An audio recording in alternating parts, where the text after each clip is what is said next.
నమస్కారం. శ్రీకృష్ణుడు తను చిన్నప్పుడే చాలామంది రాక్షసుల్ని, అసురుల్ని సంహరించారు. వారు పూతన, బకాసురుడు, అఘాసురుడు, ధేనుకాసురుడు, వృత్రాసురుడు చాలామంది అసురుల్ని తను చిన్నప్పుడే చంపారు. అయితే ప్రతి ఒక్క అసురుడిని చంపటం వెనకాతల ఒక్కొక్క రహస్యం దాగుంది.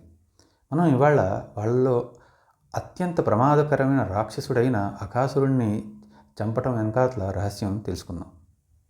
ఈ అఘాసురుడు అత్యంత ప్రమాదకరమైన భయంకరమైన రాక్షసుడు అని ఎందుకు చెప్తున్నామంటే, ఇతను సర్పం రూపంలో వచ్చాడు కదా, అతను నోరు తెరిస్తే ఆకాశాన్ని మింగేస్తున్నాడా అన్నట్టు ఉన్నాడు అని మనకి భాగవతంలో తెలుస్తుంది.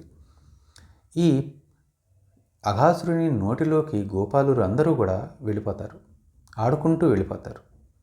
అప్పుడు వాళ్ళు ఆపదలో ఉన్నారని తెలుసుకున్న వెంటనే శ్రీకృష్ణుని తెలుసుకోగానే శ్రీకృష్ణుడు వచ్చి వాళ్ళందరినీ కాపాడతారు.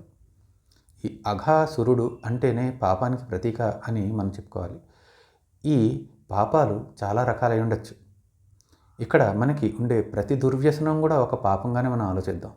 మనకి ఉండే ఎలాంటి దుర్వ్యసనాలేనంటే స్మోకింగ్ కానీ, లేకపోతే డ్రింకింగ్ కానీ, లేకపోతే ఈవెన్ లేజినెస్ అనుకోండి, బద్ధకం అనుకోండి, లేకపోతే ఎలాంటి అడిక్షన్స్ అయినా అనుకోండి, ఇవన్నీ కూడా మనకి ఉండే అఘాసురుని యొక్క ప్రతిరూపాలే అనుకోవాలి.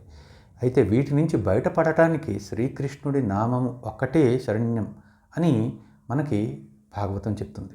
సో శ్రీకృష్ణుని తలుచుకోగానే అమాయకులైన గోపాలుడిని అతను కాపాడినట్లు వ్యసనాల ఊబిలో చిక్కుకున్న మనల్ని కూడా కాపాడటానికి శ్రీకృష్ణుడు ఉన్నాడు అని మనం అందరం తెలుసుకుందాం. సో మనం అందరం శ్రీకృష్ణుని భక్తితో తలుచుకుందాం, పూజిద్దాం. జై శ్రీకృష్ణ. మీకు కనుక ఈ వీడియో నచ్చినట్లయితే లైక్ చేయండి, షేర్ చేయండి, మీ ఫ్రెండ్స్ అండ్ ఫ్యామిలీస్తో షేర్ చేసుకోండి. Thank you.